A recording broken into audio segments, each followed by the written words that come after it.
Muy buenas, ¿cómo estáis? Empezamos con una entrevista que teníamos muchas ganas de hacer porque a día de hoy es uno de los baterías de moda en el mundo del heavy metal. Y no me voy a retrasar más porque tenemos el tiempo justo y voy a presentar a Jay Weinberg de Slipknot. Hello Jay, how are you doing? Hey, I'm good. Thank you for having me. Oh, thank you for being here with us. Hola Diego, hello Diego, how are you? Hey, what's up, everybody? How's your internet connection today? Same as always. Same as always. Okay, so, well, first of all, Jay, thank you for being here. I would like to start this talk, which is about drumming, asking you about when you had your first contact with a drum kit. Do you remember that moment, or what do you remember about your first drum kit, or when you were seeing your father playing? I don't know. Yeah, I come from a musical family, my father being a drummer, and so music's been around my whole life. When I saw my first drum set, it was probably one of my dad's, either on tour with Bruce and the E Street Band or at the Late Night with Conan O'Brien TV show. That was probably the first time I really kind of came into contact with a drum set, but I didn't start playing until much later, when I was about 14 years old. I never really sat down at drums. It never really called to me until I became immersed in like punk rock and hardcore and heavy metal and stuff like that. That's when I felt a calling to the instrument. So I suppose I kind of came to it a little bit late, considering that drums were kind of always around. We had a drum set in the basement, but my dad wasn't playing all the time. It wasn't really something that was going on in our house necessarily. But it was definitely, music was always around, so that was definitely like woven into my DNA.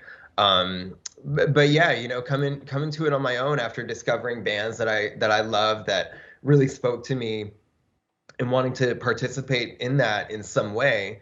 Not knowing how, not knowing where to start, I figured a good way to start was just to, try to play along to Ramones records that I found to be maybe the simplest kind of music that I was listening to at the time. And that's really kind of where I fell in love with it. What was the album that sort of you remember as that breakthrough album for you that you said this is the thing that got me into drum? The album that got me into drums would probably be the live Ramones from 1975 album. That was really impactful, just hearing how intense they were, how great the songs were. To me, kind of trying to dissect what a drummer was doing on the drums, it was kind of, I felt maybe a little bit easier for me to understand. So yeah, I feel like the live Ramones record was really like the first one that kind of motivated me to pick up drumsticks myself and see if I could do that, And then once I graduated from that, I felt like I could play those songs, with my CD player next to me on a table and my headphones on. Once I felt like I could get through that album, then there was music that I was still into that was definitely more challenging. At that time I was getting into Metallica's Master of Puppets, Slayer's Rain and Blood, stuff like that. And that's definitely a step above, maybe several steps above, my abilities at that time for sure. But having those aspirations of loving those drummers, loving that music, really made me try to dive in to really like figure out to a deeper level why that was resonating with me, why I wanted to play this music, and why it meant so much to me. And the only way I really knew how at the time was to isolate myself and put on those headphones and try to play along to the best of my ability. So yeah, that's kind of, that's where I went from there. And that just kind of kept going. And then I started collaborating with other people, in high school, putting together a band. Felt like a very important step in that journey. And so yeah, it took a while. It took maybe like 2 years of just playing drums in isolation with nobody, you know, before I felt like I had the confidence to where I could like play with other people and we could try to put together songs and stuff like that and have fun with it. You know, at that time it was just like it was all just completely, you know, searching for ways to have fun with this music that I loved. So in that time you were playing in isolation. Were you taking some kind of classes or just with your headphones playing the songs you like or the music you like? Yeah, exactly that. You know, I've never taken a drum lesson in my life. You know, Never. no, it never really spoke to me that way. You know, I never. It's not to discredit drum lessons because they're, you know, it's you know, it's a great tool. Knowledge is all obviously, you know, so important, and learning is so important in general. But to me, you know, I started on guitar. You taking it back a little bit, like I started playing guitar when I was 9 years old, and my instinct, and I think my parents' instinct, was to bring me to the guitar teacher that was in the next town over, and he would teach me how to play scales and stuff, and it made it like school after school, and school was already enough school. I didn't want to go to school after school. So it kind of turned me off from like formal education, I guess, because I just wanted to do it to play and have fun and get this energy out. You know, like I heard all this energy coming at me, and I just wanted to you know, hit back just as hard with the energy that I felt I had as a young person. But I wasn't really, it wasn't something that I was drawn to take drum lessons then, because I had this like pure love for it that I didn't want to be turned off the way I eventually was like turned off to guitar. You know, I wanted to keep it very pure like that. So my education was watching bands, going to shows all the time, whether that was, you know, a band I could see at an all ages show at a club, or a local show, you know, you know, like high school bands playing at VFW halls, or, you know, local kind of clubs that we would put on ourselves. And, you know, I would go see my best friend's brother playing in a hardcore band. And that meant a lot to me, you know, that meant that like this was accessible and I didn't need to jump through these hoops and have a massive education or anything. It's like I could do it myself and I could teach myself this music that I love so much. So with that in mind, you know, that was kind of how I wanted to do it. And it's, you know, learning from each other, you know, learning from the people around you is such a valuable tool. But I find that it was more valuable for me at the time to just teach myself what I loved about this music and just find it for myself. And I feel like that helped me, you know, I wasn't thinking about it, but I think that helped me develop a certain style, developed a, you know, a love and deeper appreciation for what I was getting myself into. And it was tough, you know, I didn't have anybody showing me what to do. I just had to watch drummers, listen to drummers, and try to figure it out on my own. And you know, thankfully that process never really stopped. It's kind of my, you know, it's really how I approach this music today. You know, I'm constantly learning from people around me. I'm so fortunate to, you know, when we go out on tour, we're oftentimes playing with bands with amazing drummers, and I love watching drummers. I love taking in what people do with the instrument and how they approach it, and kind of when our paths get to cross, you know, that's still to me like that's the best you know, informal education that I could ever ask for. You know, it's very important to be an educated person in music, but I don't necessarily think that the institution of like music school or taking classes or anything, you don't need that. It's helpful, but I found that I didn't really need that. Mm-hmm. But have you ever then sort of on your own way, on your own path, formalized that education? Have you ever gone through the technique path through, or has it really just been 100% listening to music and trying to play that music?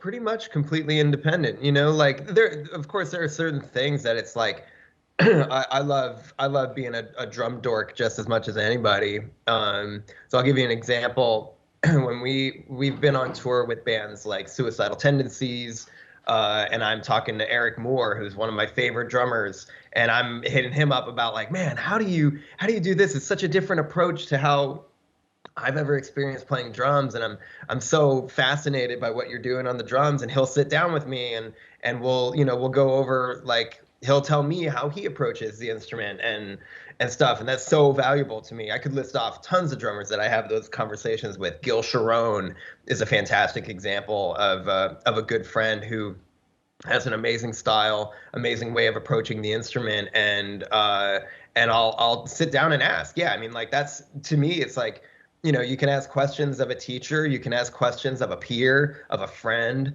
It's like there's no wrong way to finding out this information about, like, chops, or how someone approaches an instrument differently, and then maybe I'll integrate that into my own playing and how I get excited to play music. And no, that's a fantastic tool, for sure. So to me, yeah, like, my classroom is, being with my friends and being with my peers, and we get to share this music as we're kind of, our own individual trajectories kind of go on into the future. Sometimes our paths cross for those moments, or or a month or two, and we'll be able to share our love for the instrument, and learn things that maybe we wouldn't learn before. That's so valuable to me, and I'm not alone in that. That's not a unique situation. But I think it's very important to take advantage of those friendships and those learning experiences, to try to take as much as I can and apply it to my own life, my own drumming, and I find that maybe consciously or subconsciously makes its way into the music that I make. As you said, it's obvious that if you are learning from another drummers and from music from another people, it is very important to watch it and to listen a lot, and to take an advantage about your relationship with them. But your father is a drummer too, so what's your relationship in that way with your father as a drummer, and what kind of things have you learned of him in terms of drumming? It's a very interesting question. I'm glad you asked, because my dad and I are very close, and we've had amazing opportunities kind of happen in both of our lives, where I ended up filling in for him with Bruce Springsteen and the E Street Band for a period of time. So there's so much learning that goes on there. There's so much back and forth learning, but also there's this element of it where he's my dad, and it's like, he often compares it, this is his words, not mine, but he's like, it reminds him of when he was teaching me how to drive a car. And it's just like, no, Dad, I'm not gonna listen to you. I got, blah blah blah blah. He's my dad, for whatever that's worth. So I'll give you a short story. When I was getting ready to play with Bruce and the E Street Band, I had a list of hundreds of songs that I had to learn. I had played one song with them before, and now that Bruce had asked me to do this tour, I had to learn hundreds.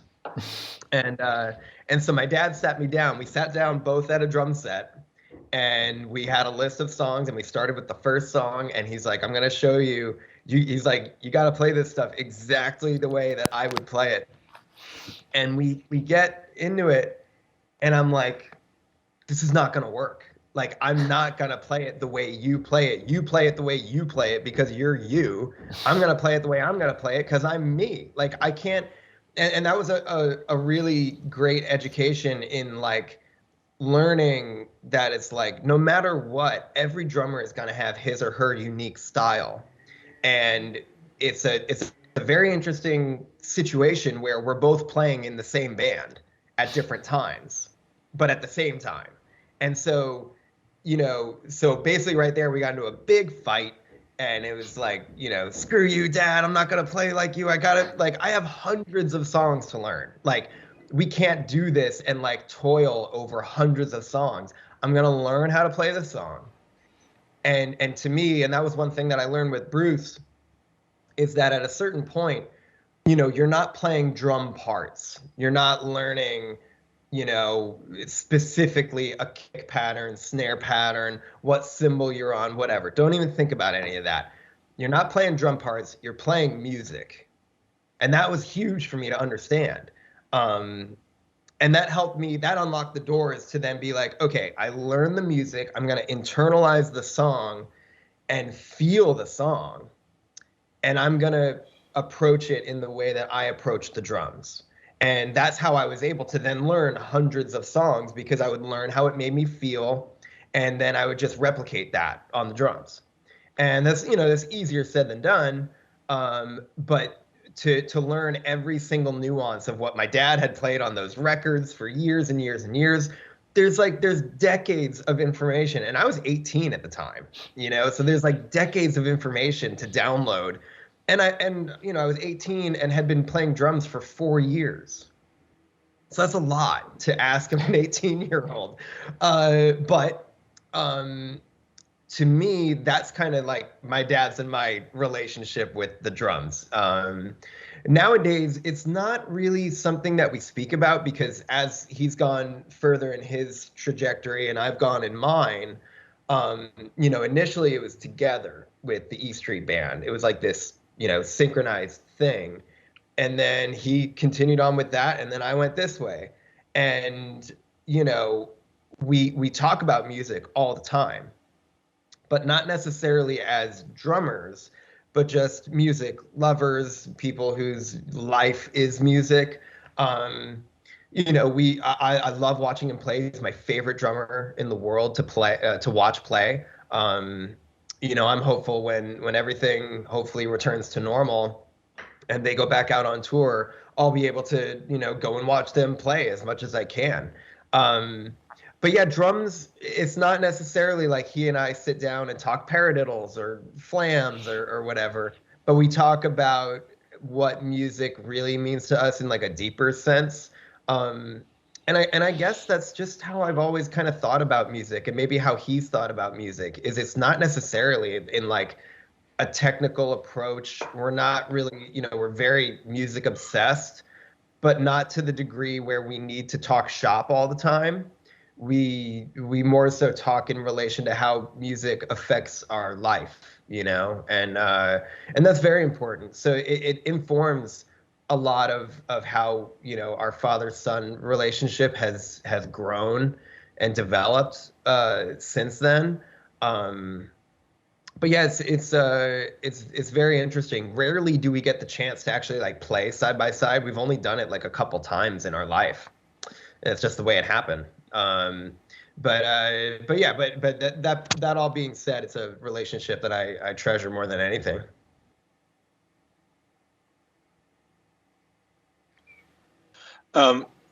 Does your dad listen to Slipknot?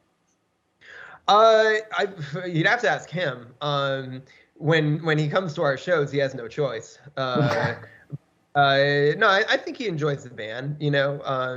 He introduced us. That was a huge point in my life when they were on the Conan show, and made a big impression on him.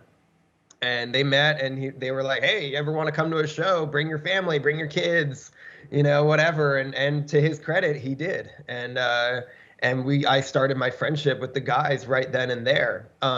So he definitely has an appreciation for what it is that we do. And I think he appreciates, more than anything, he appreciates the work ethic and what goes into it. It might not be his favorite style of music, but he can see how much it means to us.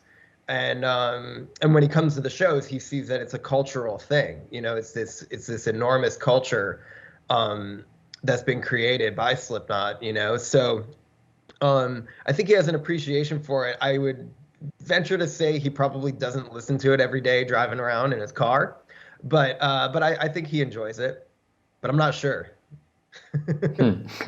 And when you were learning your father's or your stuff with the previous band, you said that that's not a learning of the every specific hit, on the drums, it's music. But when you joined Slipknot, did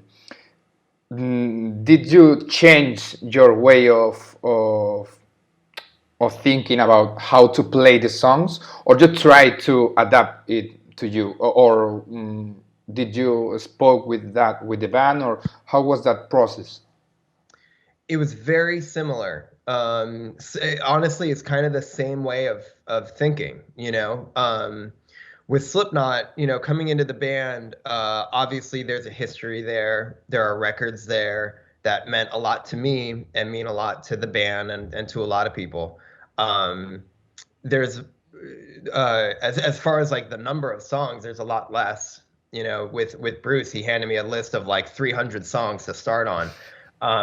Coming into Slipknot, there were 4 records that I had digested as much as I could and listened from a very young age to try to understand what's going on in the music, why it's meaning so much to me, and all this.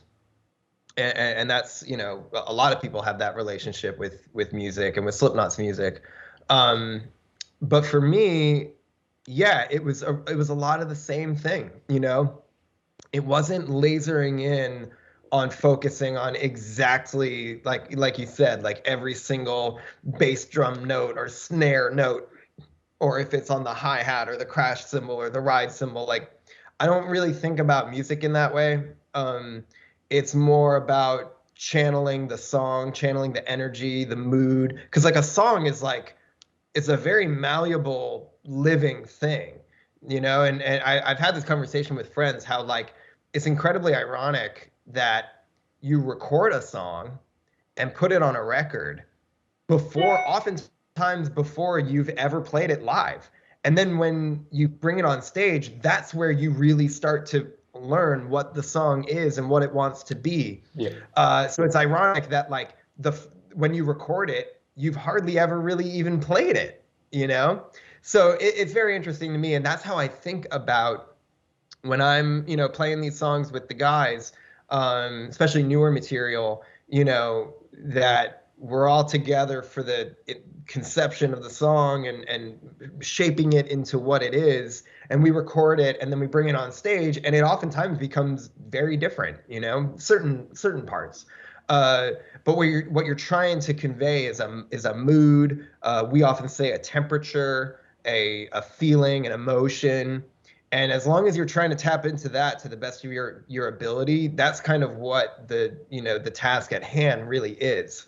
So to answer your question, when I first started playing with the guys, and there's this whole back catalog of 4 albums, I knew when we first started playing together, it's like these guys aren't expecting me to come into a room, because they didn't even tell me what I was like coming to play with them for, you know.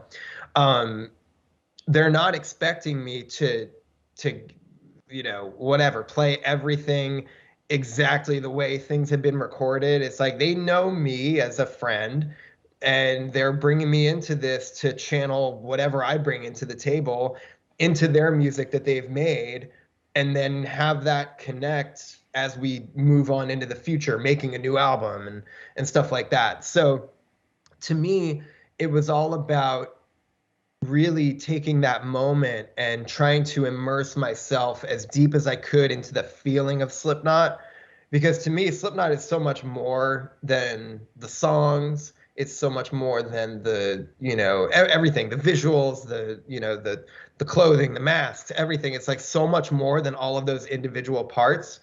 And if I can distill that and take all that away and just show to these guys who are now like my new bandmates this feeling, that to me was the most important thing of all. So it doesn't matter the like very specific way of playing a song. It doesn't matter, you know, as long as we all get the feeling that we want out of the song, that's the most important thing. And that can change night to night. It still does, you know, like, and that's a beautiful thing about a very vibrant, electric, energetic band that doesn't have a leash. You know, you can't put a leash on Slipknot, and that's a fascinating thing to be right there in the center of, and so that's kind of how I look at our music.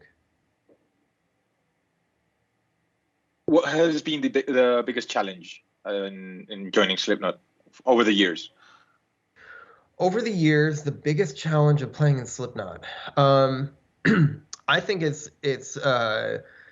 I think the biggest challenge is just kind of is also simultaneously kind of like the greatest joy, is to try to just outperform our former selves. You know, always try to beat what we've done before.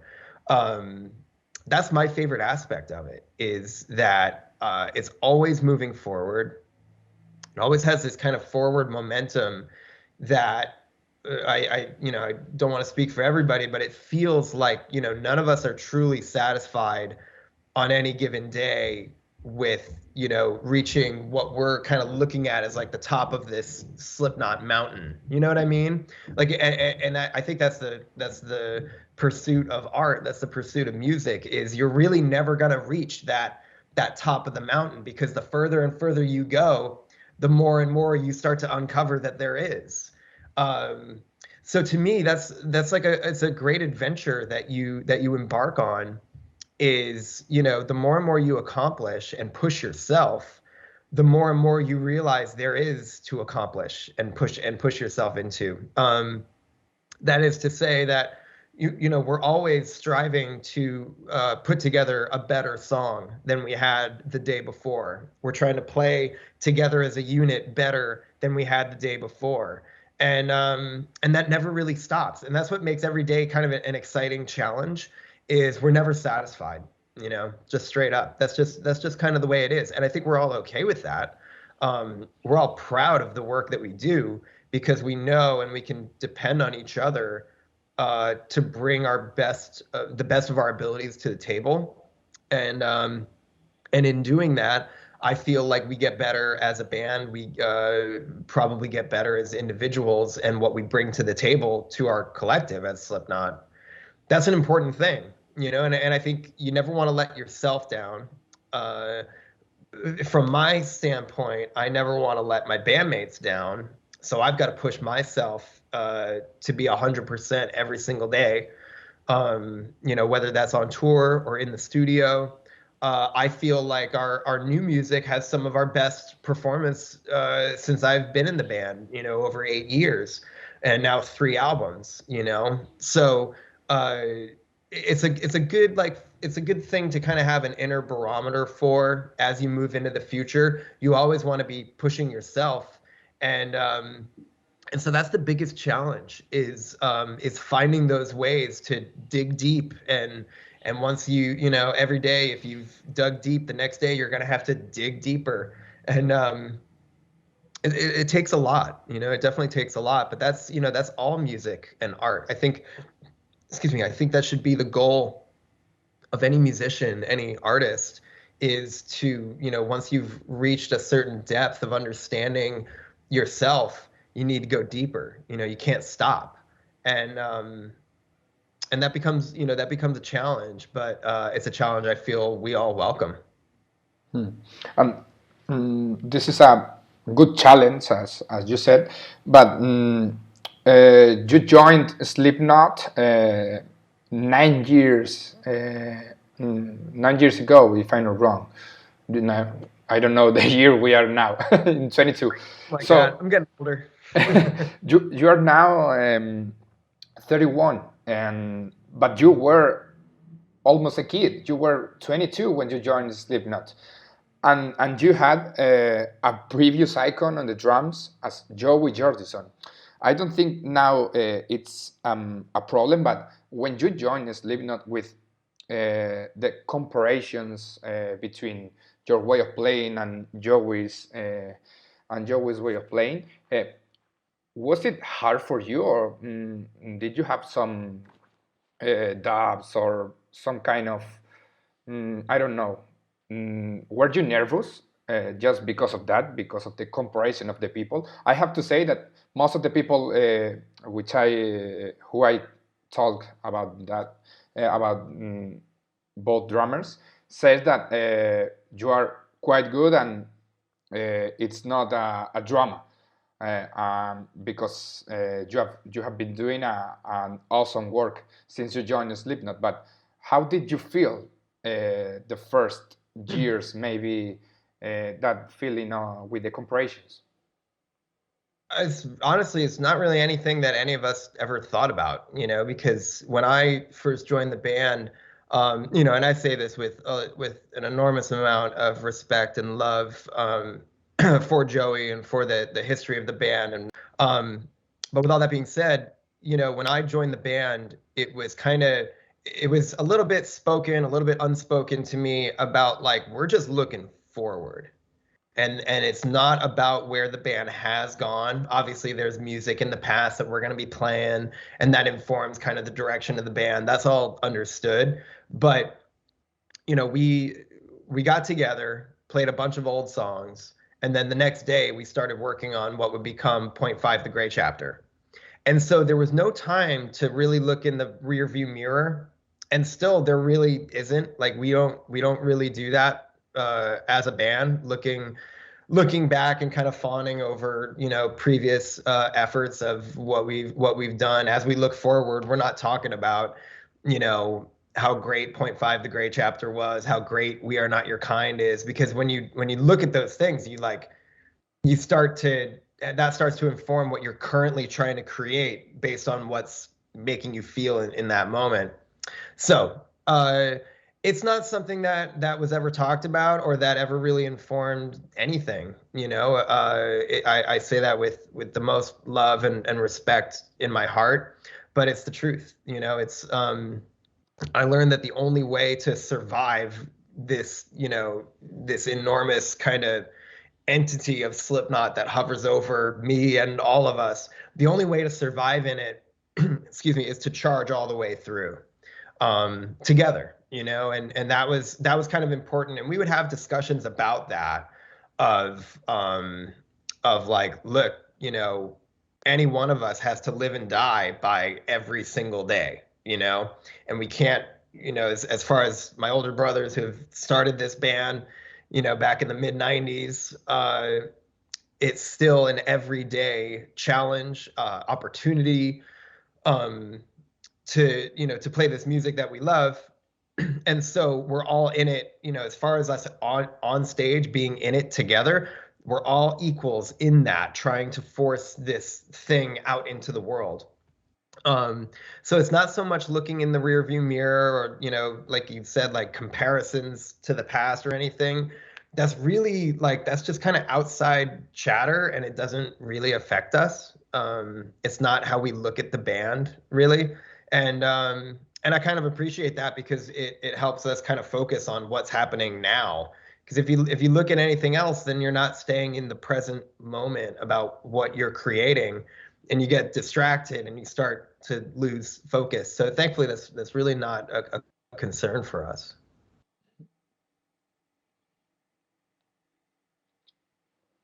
And how perfectionist are you?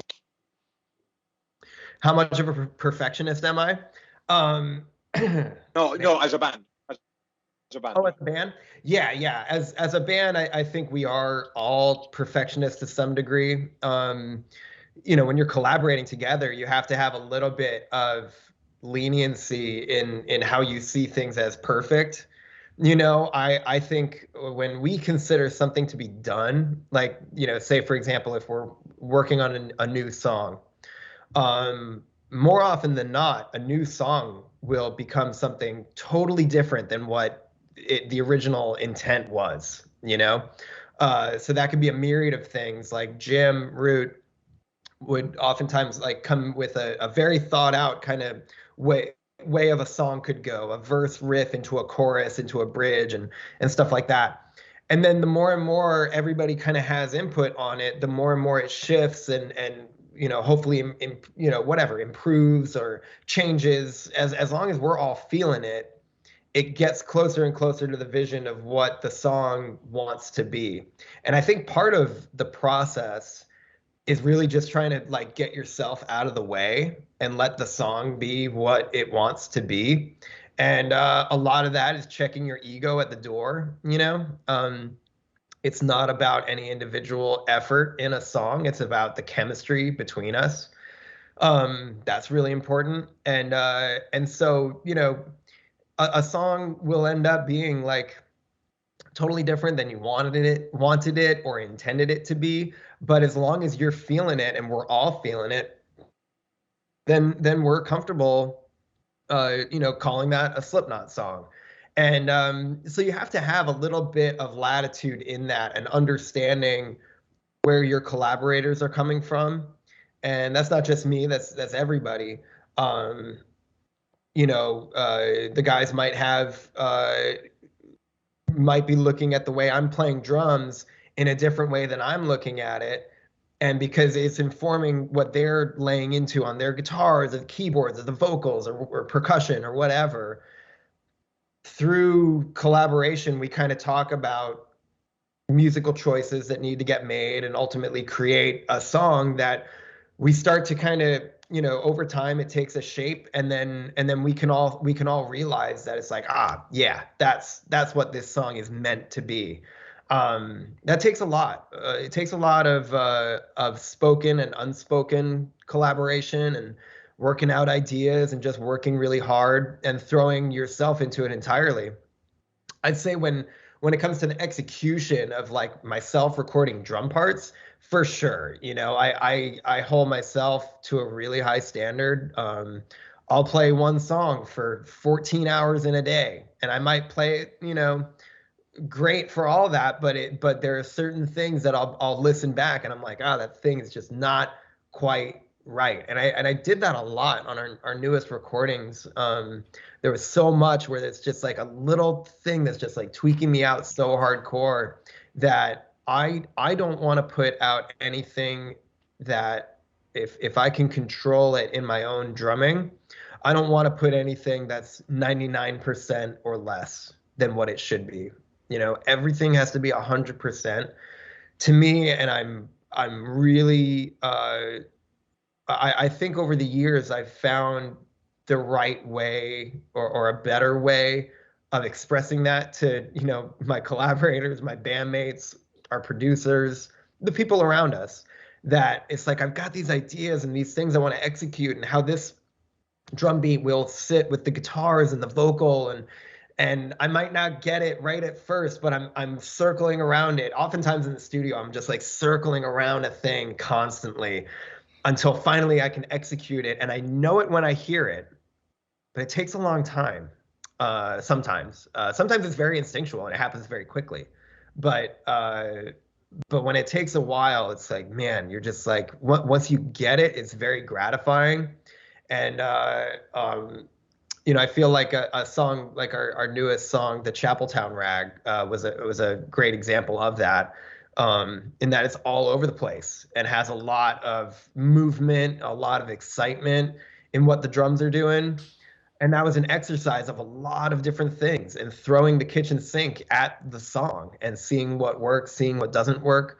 What you're hearing in the final version of a song like that is, a long, long time of experimenting with different thoughts and different ideas, us talking about those thoughts and listening back and demoing out stuff for, over and over and over again.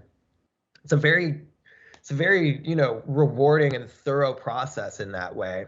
But yeah, man, no, like none of us want anything to be 99% or less. Like that's not interesting to us at all. It's got to be 100% all the time. And I think we all know that about each other, and that kind of creates, I think, a base layer of trust in what we're making.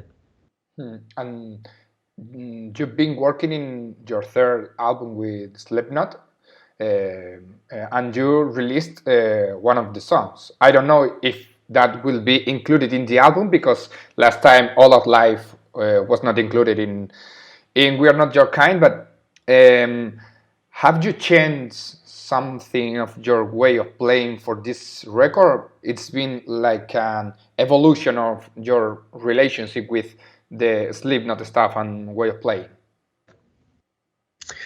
Yeah, I feel like we're whereas with the great chapter in We Are Not Your Kind, we work with Greg Fiddleman, who's an amazing producer and great friend.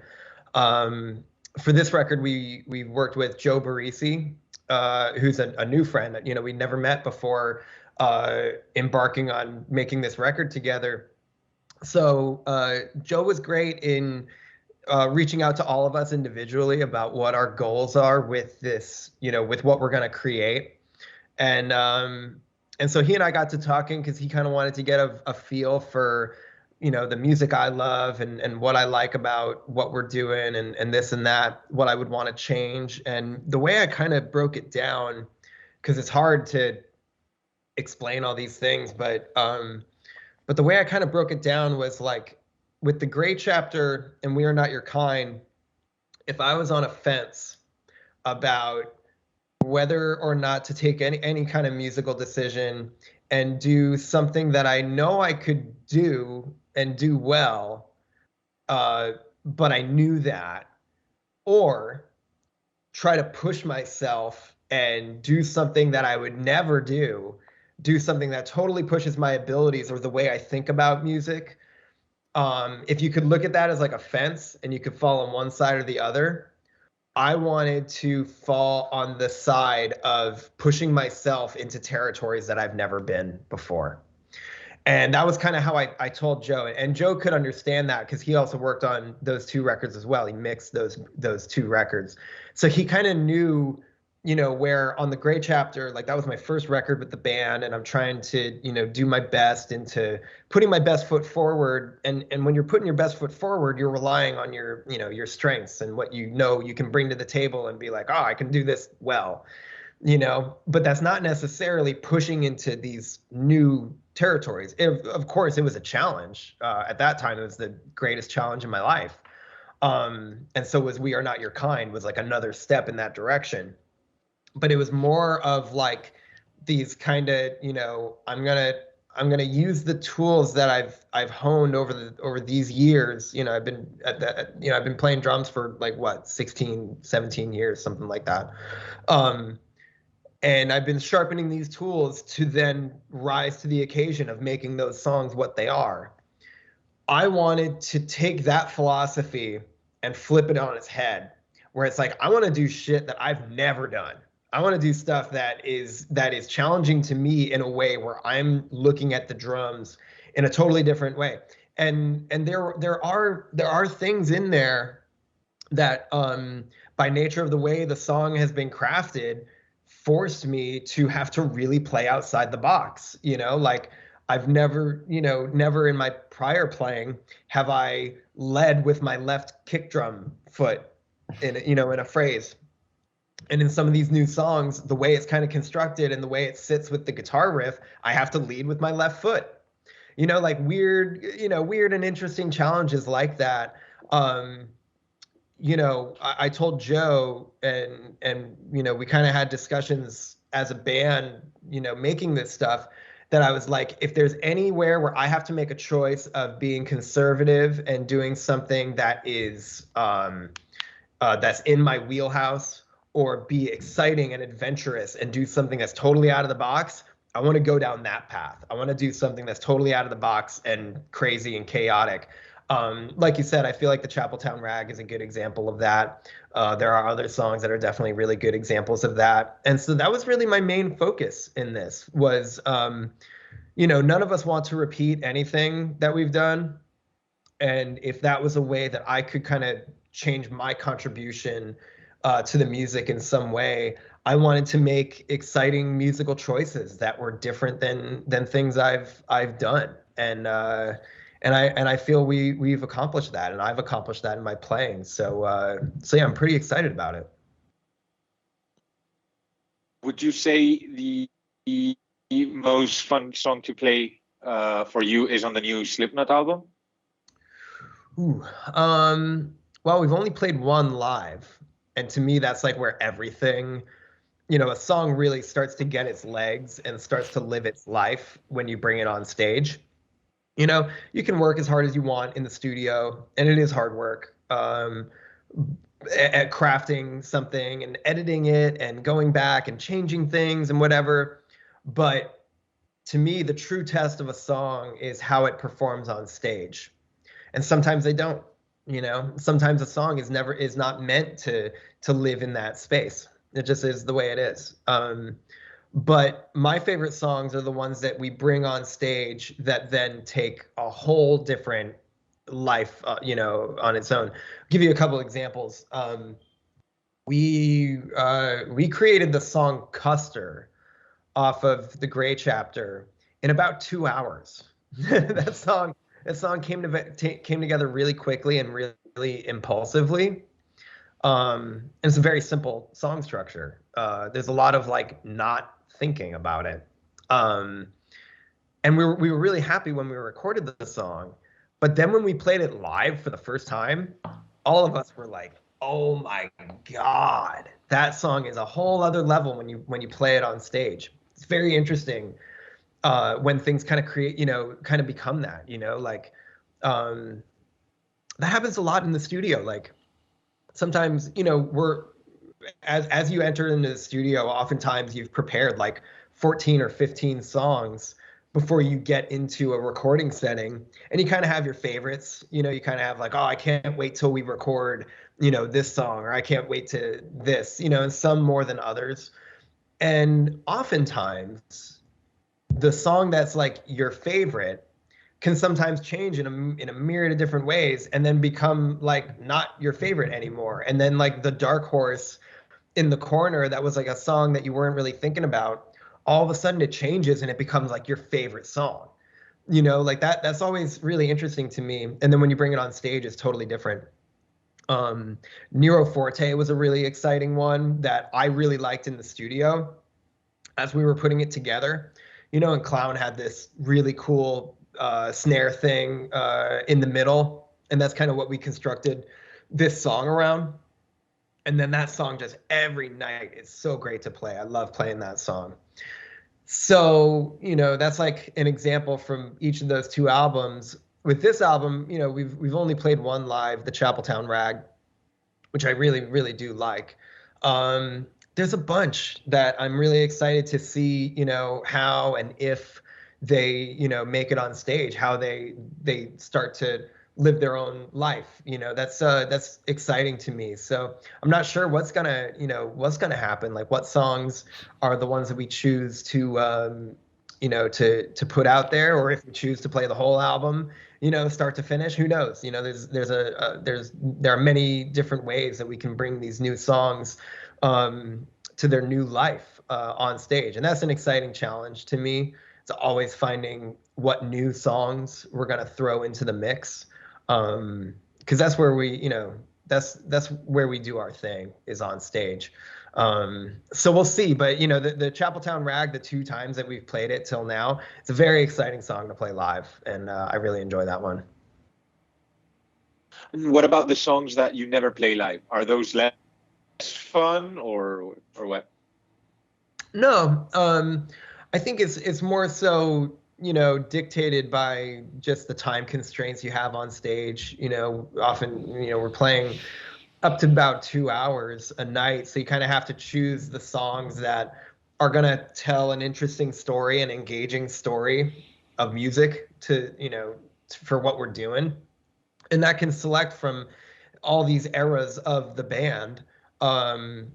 But it's tough. It's oftentimes tough to figure out what songs, especially as you have more and more songs, the more records you have, the harder that decision becomes of what you leave behind and what you include in a live set. So you hope that it kind of touches on a little bit of everything, because I think that's what is required to make like an interesting show to watch.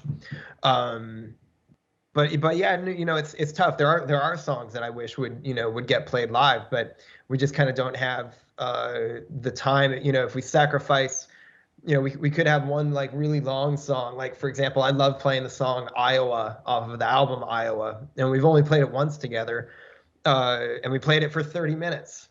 But if we played that song, that means we can't play 5 songs that would take 30 minutes, so it's all just kind of, you find ways to make a set list that's interesting. I like the challenges of bringing songs into the set that we haven't played in a long time, or that the band hasn't played live ever, that's always really exciting. Super fun challenge. One was when we played a whole album for one show. And in doing that, we had to dust off songs that the band had never played live before. The band had never played The Shape live before, not once. And so we had to learn it. And it was so exciting to dust that off and be like, wow, this is fucking awesome. Let's play this a lot. And so we played it, every night on that tour. And it was so much, it was so, interesting to do that, because it's nerve wracking, to introduce something like that. But it's a fun challenge, and we know we can do it. It's just a matter of like, it's this new excitement, this uncharted territory. It is fun. It's like a fun element of music. You create all this stuff, and if it were up to me, we'd be playing like different songs every night, this and that. But I do like our kind of, we've fallen into kind of a groove of like, finding what songs really play well together. And it becomes like this trance, you become so embedded in that mood, and you become really tight together in doing that, finding what songs play well in a sequence and the flow of a concert. It's a cool, science experiment putting it together. So, hopefully with this new album, maybe we'll add time to our set and not cut, songs that we don't want to leave out of the set. We want to play as much as we can. So it's just a matter of bringing that together with then just the sheer stamina of playing a show, because we all get off stage and we've left everything out on stage. So it's a balancing act, but it's exciting to think about. Yeah. I have to say that in my personal taste, I fell in love the first time I listened to Solway Firth. So congratulations, because I tried to play sometimes in my e-drums, which are here, but it's quite difficult for me because of my technique. And for example, Unsainted is very funny for me. Actually, I sent you before a link playing a minute. You can watch it later. But I would like to know. You can, I guess you can't say a lot about it, but when can the people or the fans and we, Diego and me, expect to listen to the album? When it will be released? I truly don't know. Sometime soon. It can't come soon enough. I'll say that. We're all excited to share what we've been working on. Soon. It's coming. Don't worry, it's coming. But no, these things take, they take a little bit of time. We've been working on it, making sure that it's what we want to put out into the world. And right when you think you're finished with it, you're not finished with it, and you're gonna go back and add to it and try to, that goes back to the conversation of us being perfectionists. We want to put our best foot forward, because once you put it out there, you can't change it. It belongs to the rest of the world. It doesn't even belong to us anymore. So we want to make sure that what we're putting out there is exactly what we want to put out there. And that just takes time. But it's on its way. And, sometime soon, I'll believe it's out when I can go to my local record store and pick it up off the shelf. That's when I know it's out. So hopefully it won't be too long, but it's coming. Let's see. And well, the last questions during this interview will be short questions. You have to choose between two options, but you have to be fast, okay? Rapid fire. If you have to choose, what do you prefer? A lot of cymbals or a lot of toms? All of cymbals or all toms? All toms. Like, wait, like my drum set is either all cymbals or all toms? Yeah, but you have to few toms and a lot of cymbals, or just 3 cymbals and a lot of toms, Oh, that's so hard, but toms. Right now I'm going to say toms. Yeah. Mm-hmm. And if you had to choose, would you rather break a snare head or a bass drum head at a show? Oh my God. Oh, both nightmares. Snare head for sure. There is nothing worse than breaking a bass drum head. I've done it, and it's an absolute nightmare. Well, you have to. That's an evil question. That's an evil question. But it happens. Yeah, I mean, I've done it. I'm sorry to interrupt our rapid fire questions here, but I had that happen once where we're playing a song and I busted through a snare head during the song. And I'm like, oh God, and I have to play the rest of the song on this like broken snare head. And then I switch it out. My drum tech gives me another snare. And as he's fixing that one, I break through another snare head. And I think it's because we went from being in a really warm place to a really cold place. And so I think that affected the drum heads. And so all of a sudden it just like boom. And then I switched it out and then another one, boom. It just happened total. I honestly will like wake up having a nightmare about it. It sucks. It happens though. Yeah. And do you prefer heavy sticks or light sticks? Ooh, heavy sticks. I don't like light sticks. I can't get the impact that I really want. You can't have them too heavy because then it sacrifices a little bit of your agility around stuff. And that actually was a lot of what I thought about when I was making my own signature stick, the 908, was a lot about, heavy or light, the grip, the taper, all that sort of stuff, like that all comes into it. But personally, I'd rather have the big impact and just like boom, like I can't get that with a light stick. I need heavy sticks. And playing with Slipknot,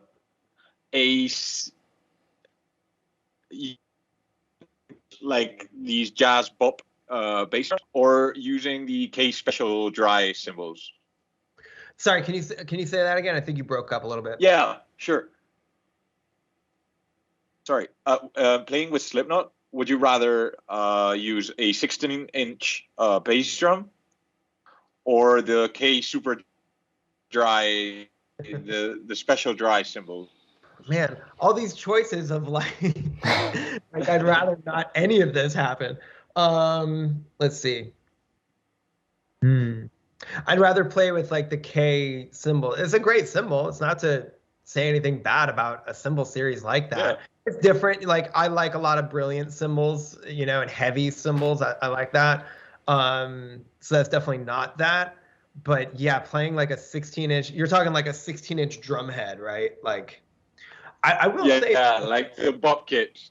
Yeah, I will say though that through the magic of like mixing and EQing things, you can get a tiny kick drum like that to sound pretty awesome. Like you can do things to make it sound really huge.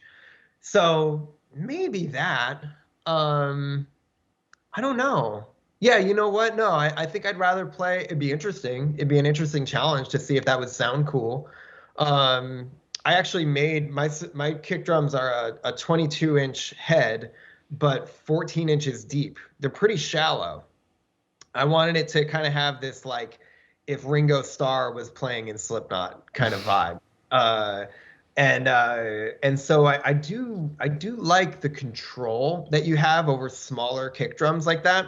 There's some music that's great when you have a big John Bonham kick drum, a big like boom kind of kick. That's not really for us. We're super quick and you got to be in and out, super, super fast. So maybe that would actually be an interesting approach. Maybe I'll try it out one day and I'll let you know how it goes. Aesthetically, though, it would be very weird, right? It would look crazy, but we've tried crazy things before. There's no saying we can't do it again. The last question: do you prefer to watch your father playing, or when your father watches you play drums? Oh wow, that's an awesome question. Fuck.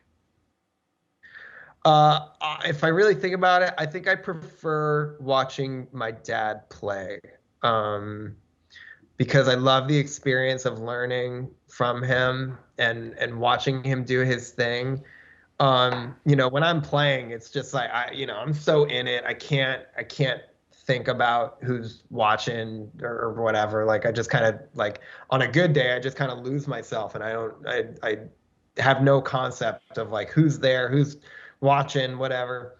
But when I'm watching him, I get to lose myself in a way where I'm just an audience member, and I really enjoy that. Jay, thank you very much for your time. Hold on, I'll be back in a minute, but thank you very much for being here, because it's been amazing to talk with you, for me, and I'm sure that for Diego too. And well, I don't know when will be your next visit to Spain, but we hope to be there watching you, because it's amazing. Yeah, well, thanks so much for having me. It's great to talk to you both. And yeah, hopefully we're back in Spain before you know it. You know, we love playing in Spain, and it's one of our favorite places to come. So that time can't come soon enough. Fingers crossed that it's very soon. So thank you very much. And well, esta ha sido la entrevista con Jay Weinberg, batería de Slipknot. Esperemos que la hayáis disfrutado de este capítulo de A Golpes, el primero de 2022. Pero van a venir muchos más, así que espero que sigáis atentos a nuestro programa y nos vemos en la siguiente. Hasta luego, adiós, adiós.